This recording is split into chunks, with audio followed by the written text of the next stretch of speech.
Hi hello ನಮಸ್ಕಾರ ಸ್ನೇಹಿತರೆ, ನಾನು ನಿಮ್ಮ ಸ್ನೇಹಿತ ಬಾಳೇಶ್ ಪರಮಾಶ್ ಮಾತಾಡ್ತಾ ಇದ್ದೀನಿ. ನಾನು ಇವತ್ತಿನ ದಿವಸ ಒಂದು ವಿಶೇಷವಾದ ಮಾಹಿತಿಯನ್ನು ತೆಗೆದುಕೊಂಡು ಬಂದಿದ್ದೀನಿ. ಇದೇನಪ್ಪ ಅಂತಂದರೆ, ಇನ್ನು ಮುಂದೆ ನಾವು ಯಾರ ಸಹಾಯವಿಲ್ಲದೆ ಇವತ್ತಿನ ದಿವಸ ನಾವು ನಮ್ಮ ಒಂದು ಕಸ್ಟಮರ್ ID ಅಕೌಂಟ್ ನಂಬರ್ನ ತಿಳಿದುಕೊಳ್ಬೋದು. ಅದು ಎಲ್ಲ ಬ್ಯಾಂಕಿಗೆ ಅನ್ವಯಿಸೋದಿಲ್ಲ.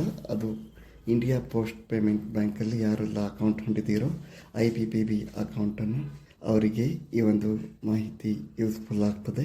ಸೊ ಅದಕ್ಕೆ ಒಂದು ನಂಬರ್ ಉಂಟು. ಆ ನಂಬರ್ ಏನಪ್ಪ ಅಂತಂದರೆ 9910228664 ಅಂತ ಹೇಳಿ ನಂಬರು 9910228664 ಈ ಒಂದು ನಂಬರ್ಗೆ ನಾವು ಮೆಸೇಜ್ ಮಾಡಬೇಕಾಗ್ತದೆ.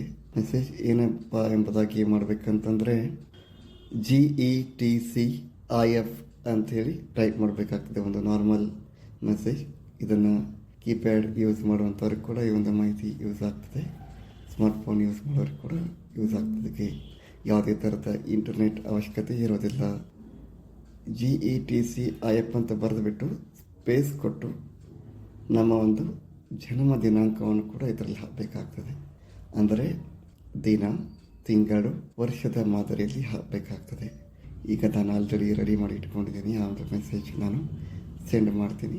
ಸೆಂಡ್ ಮಾಡಿದ ತಕ್ಷಣ ಒಂದು ಅಕೌಂಟ್ ನಂಬರ್, ಕಸ್ಟಮರ್ ID ಬರ್ತದೆ ಅಂತ ನೋಡೋಣ. ಈಗ ಪ್ರಯೋಗ ಮಾಡೋಣಲ್ಲ ಸ್ನೇಹಿತರೆ. ಈಗ ನಾನು ಮೆಸೇಜ್ ಬಾಕ್ಸ್ ಓಪನ್ ಮಾಡಿದ್ದೀನಿ. ಇಲ್ಲಿ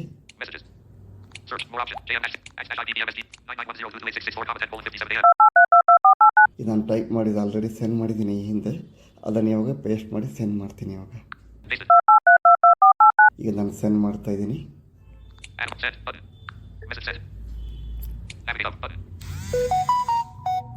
ಈ ಕಡೆಯಿಂದ ಒಂದು ಮೆಸೇಜ್ ಬರ್ತದೆ. ಬಂತು ಸ್ನೇಹಿತರೆ, ಮೆಸೇಜ್ ಕೂಡ ಬಂತು. ಆ ಮೆಸೇಜ್ ಏನಂತ ನೋಡೋಣ. ಬಂದಿದೆ ಸ್ನೇಹಿತರೆ, ಇಲ್ಲಿ ಮೆಸೇಜ್ ಬಂದಿದೆ. ಇದು ವರ್ಡ್ ಬೈ ವರ್ಡ್ ತೆಗೆದುಕೊಂಡು ನಾನು ಹೋಗಿ ತೋರಿಸ್ತೀನಿ ನಿಮಗೆ.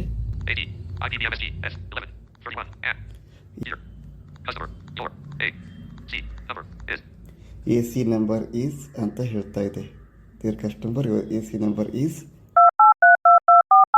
ಇದು ಅಕೌಂಟ್ ನಂಬರ್ ಆಗಿರ್ತದೆ ಸ್ನೇಹಿತರೆ. ಆ್ಯಂಡ್ ಅಂತ ಹೇಳಿಬಿಟ್ಟು ಮುಂದೆ ಸಿಪ್ ಅಂತ ಹೇಳಿ ಈಸ್. ಇದು ನಮ್ಮ ಕಸ್ಟಮರ್ ID ಆಗಿರುತ್ತೆ ಸ್ನೇಹಿತರೆ. ಇದನ್ನು ತೆಗೆದುಕೊಂಡು ನಾವು ಲಾಗಿನ್ ಮಾಡಿಕೊಡ್ಬೋದು ಆ್ಯಪ್ನ. IPPB ಆ್ಯಪ್ ಯಾರು ಸ್ಮಾರ್ಟ್ಫೋನ್ ಯೂಸ್ ಮಾಡ್ತೀರಿ ಅವರು, ಮತ್ತು ಯಾರಿಗೆ ಕೀಪ್ಯಾಡ್ ಯೂಸ್ ಮಾಡ್ತಿರೋ ಅವರು ಇದನ್ನು ಯೂಸ್ ಮಾಡಿಕೊಂಡು ನೀವು ಬ್ರೈಲಲ್ಲಿ ಕೂಡ ಬರೆದಿಟ್ಕೊಳ್ಬೋದು. ಜಸ್ಟ್ ಎನಿ ಟೈಮ್ 24x7 ಈ ಒಂದು ನಂಬರು ಅವೈಲೇಬಲ್ ಆಗಿರ್ತದೆ.